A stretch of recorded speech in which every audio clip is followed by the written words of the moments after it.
What it is, gang, it's your boy BoxTruck BJ. Yeah, I'm back.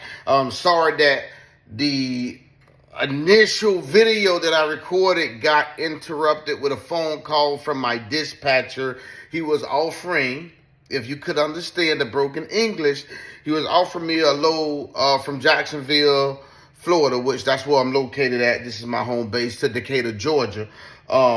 They wanted to pay $500, and I just thought it was too low, so I asked for $600. Broker came back at $575. Good deal. I'll be going to Decatur, Georgia. All right, so that's out the way. All right, guys, so there's a lot that happened. There's a whole lot that happened since I posted the first and second video when I first got my authority, right? 3 months ago. As of next week, I'll be 4 months in. I'm pushing, guys. I'm pushing to go ahead and get to that 6 month. One thing that I did notice about having a 90-day-old authority is you may, like if you OTR, you're probably going to know the difference. You're probably going to know that you may pick up an extra run or two, depending on your dispatcher or depending on, what all brokers that you guys signed up for. I don't see a big difference between the time that I got started until after I hit 90 days. I'm going to be honest. So I'm not going to sit up here and say, hey, after 90 days, guys, you made it. Like, I'm not going to say that. But then again, that's just my personal experience. I don't see a difference from 0 to 90 days. I don't. I know for certain the 180-day mark, I believe that some doors are going to open up really good because I'm now looking at brokers that I don't have to jump on, the load board and fight for scraps. I'm looking at brokers that I can actually utilize their internal load board, right? Big companies, right? We're talking XPO, we're talking Amazon Relay, we're talking R&L carriers. No, I think R&L carriers told me 9 months. But maybe XPO. There are some big wigs in the game that after 180 days, we should be able to take advantage of and stay pretty consistent, right? So keep that in mind. And then again, it depends on if you want to stay local, regional, or OTR, right? You're only going to make so much. But one thing that I did learn, if you're going to stay regional or if you're going to stay local, then you need to change that insurance, because it seemed like when I was playing with the radius, right? I was talking to my agent and I'm like, hey, what if I only went 200 miles or 300 or within a 500-mile radius from my home? How much then will my insurance be? And it was actually dropping. So if you're going to be local or regional, yes, you can make money. If you can keep yourself consistent, build those relationships with brokers that's on the load board, that's, within your own city and things of that nature. And hey, maybe they can keep you busy, maybe they can't, sometimes it's difficult for companies to have LTL, right, which is less than a load. So those are the partials and stuff that we can actually fit on our box truck, right? So a lot of times it's hard for them to have those. So you have to hustle more than someone that owns a dry van, right? 53 foot, whatever it is. So just keep that in mind. It still is doable, but you really have to put in the work as far as hustling, maintain a disciplined mentality, right? Don't get discouraged. Me, myself, I thought about quitting. Like, it ran across my mind 3 different times. I'm not going to lie, because I'm kicking out money, man. I'm still in the red, I'm sure. I'm still in the red. But I know once these 6 months get here, there's going to be light at the end of the tunnel. All right. But one thing that I did want to go over with you guys, if you listen to the other video that I posted, you notice that there was a language barrier, right? So as soon as you get your authority, you're going to get bombarded with those type of calls versus people that speak, English like you and I do, right?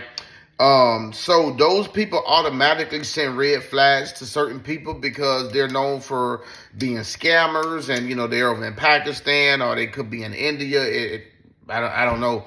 But guys, I'm going to say something about these people. I was so desperate in the beginning, because I couldn't find work. I couldn't find anything. I was desperate. So I couldn't find a good insurance rate. My son backed out and hit somebody last year. I took the blame for it because he wasn't licensed yet. And, it's on my record. It comes off next year. but it impacted my insurance rate. So I end up still finding a company. Oh, and overall, I've been good until that accident. But I end up finding a company, and it was from people who, they speak like they're from out of the country, right? And, they emailed me and say, hey, I found you a rate, this and that and the third. I was skeptical because they were like, we need you to pay for the MVR report. We need you, like, it's some things that raise the red flags, but I'm like, what the hell? Let me gamble with it because right now I'm not getting anywhere. I'm hearing $3,000 a month, right? Progressive, I'm hearing $2,500 a month. I'm saying? I'm hearing things like that. So when they came back to me and say, hey, we can get you in good for $1,700. I'm like, you sure? Yeah, but you got to put $4,500 down. I'm like, okay, that's cool. So I end up doing that and still couldn't believe that it was real until I started, really getting the insurance, and then I get the COI, which is the certificate of insurance. And long story short, it ended up being legit.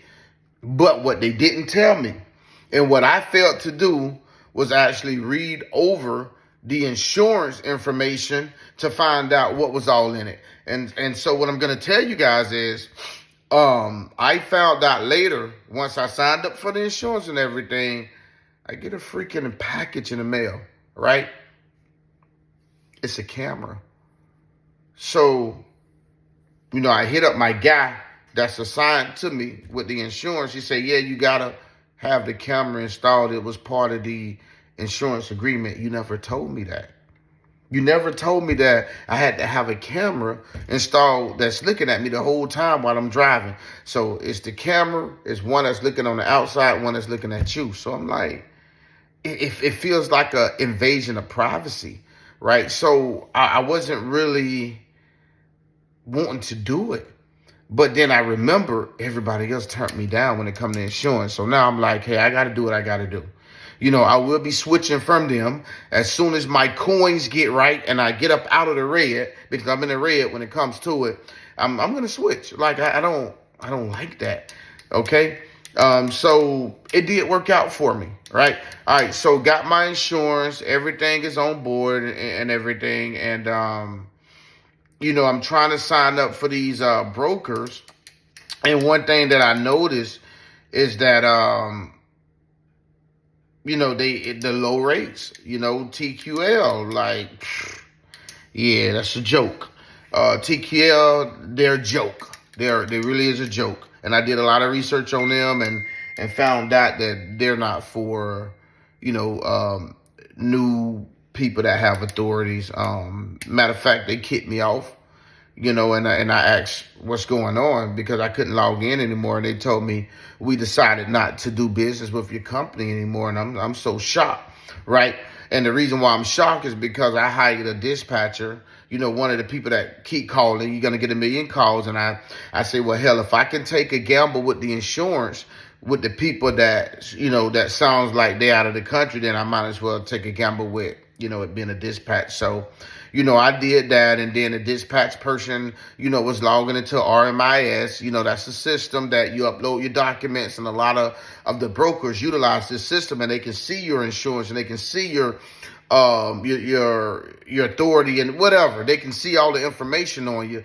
And that's one way that they use to verify you as a company and things like that, the RMIS system, RMIS. So my dispatcher went in there, he was changing things. I was getting emails and I was scared because I'm like, dang, this kind of personal, like, whatever. So long story short, I hired two of those people. Well, I didn't hire them, but you give them 10%. So what happened is they never found me work, they never found work. And, I just found my first, I ain't gonna lie, I don't like 2KL, but that was my first, I believe that was my first run. It was some shopping carts, right? From my hometown to Miami, some shopping carts. So, I found that myself, after that, I think I booked myself again. And then my third, fourth, fifth load, I used these dispatching people that, don't speak well English. And, they charge 10%, 8%. But, the ones that I work with, they're legit, right? And that was one of them that was on the phone. Like they've been keeping me busy. I'm not gonna lie. So that's what I wanted to touch on with the people that may be overseas, or they got, broken English. Like, not all of them are scammers. Okay. All right. So I'm moving on to the second thing that I want to talk about, and that's being scammed. I was scammed $350. I was scammed. So again, you get calls all the time, and I got to the point where I was giving out my W-9, I was giving out my COI, I was giving out, information that comes along with the carrier package. Though that's information that companies want to know before they can book you for a load, right? You got to have your paperwork together. So I got tired of giving that to, the people that was maybe overseas or whatever. So I got to the point, because I think I gave it to like 4 or 5 different people. I got to the point where I was like, no, I don't want to work with you guys anymore. Or I tell you what, if you find me a load and you give the broker, I'm talking to the dispatch people, I'm like, if you guys find me a load, right, and you give the broker my MC number and they say it's okay to take the load, then I will fill out or send you my information, the W-9, the NOA, if you have a factoring company. I'm like, I'll send you my information only if they agree to book me, like, and so that's what I'll do. What I start noticing is that they would lie and say, hey, I got a load for you, just to get my information. And, someone booked it already.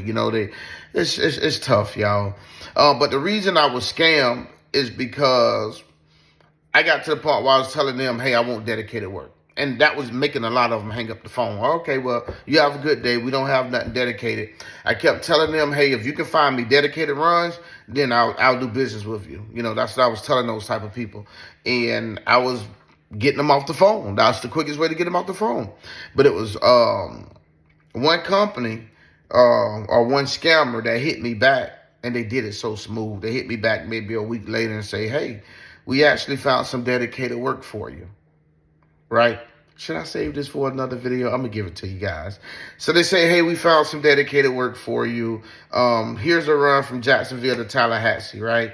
Which was only like an hour and a half drive, right? No, I'm lying. Maybe 2-hour drive.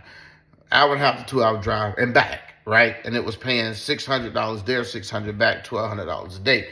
So I'm like, that's pretty good. You know what I'm saying? It's not unbelievable because, that's, with permanent routes and things like that, you can kind of hit it like that. So I'm like, okay, cool. So I do my research. I put in the MC number that they gave me. I show that it's valid.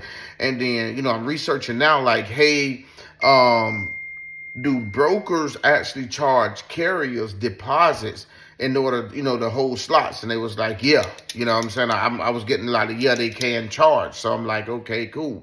So then I asked my cousin that's a dispatcher. I'm like, hey, cuz, I got this company saying that I got to send a wire transfer. Send a wire transfer. And that was a red flag. But, like I said, I got insurance from these people, and the way I paid was weird. So anyway, he said, yeah, cuz they do it. They do it. You can pay for a slot. So I'm like, okay. So I paid for it. And I was supposed to pick it up on Monday. But this was like a Thursday. They say, hey, it starts Monday.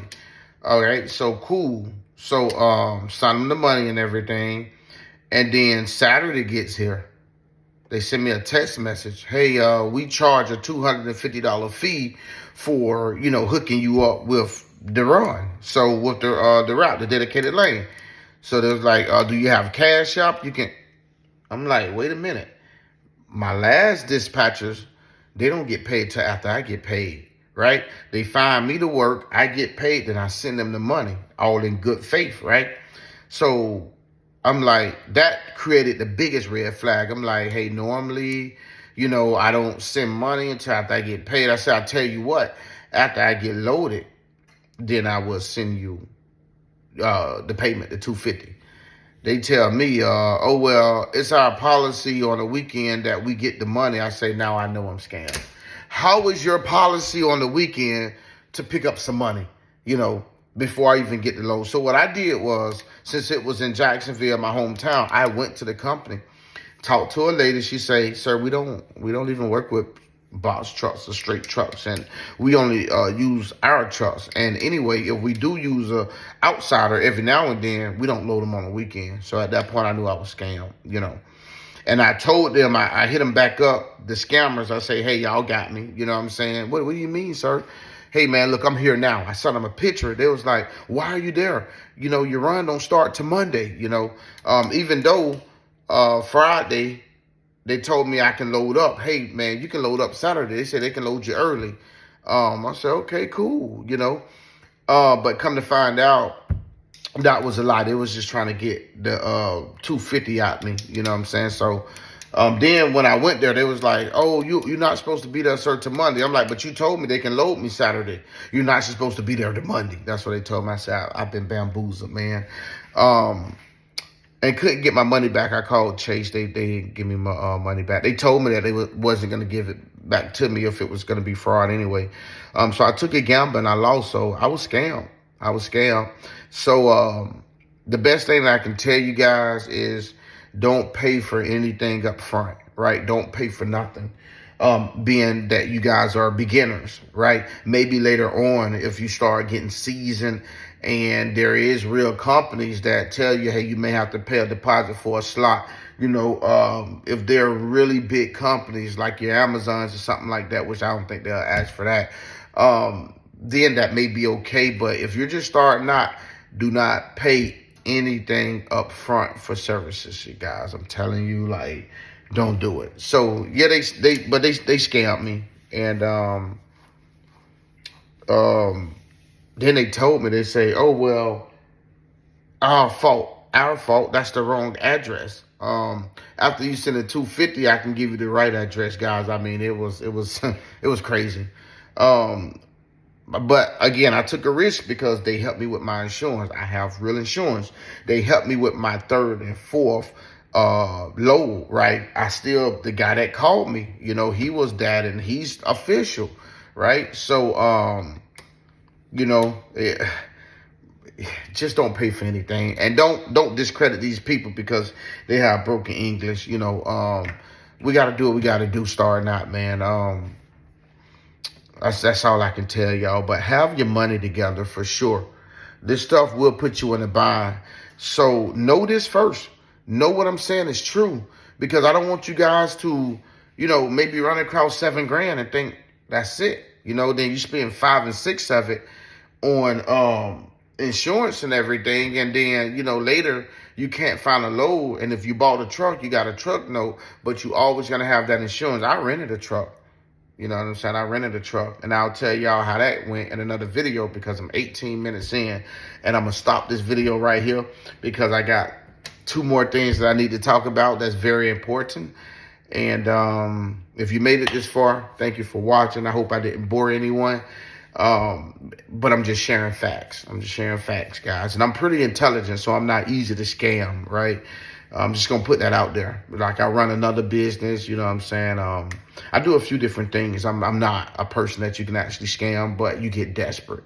You get desperate, and then, like I said, they gave me my insurance. They gave me my other loads, you know? But not all of them are bad, but some of them are. All right, thank y'all for watching. I'm going to post another video tomorrow. Hit the like button, subscribe, all of that good stuff. Like I say, once I start seeing that I'm getting followers and things like that, then I'll start toning up with the audio, and I'll start giving you guys the YouTube professional stuff. But just rock with me, and we'll talk about money. Maybe later this week I'll do that. But thank you for watching. Subscribe.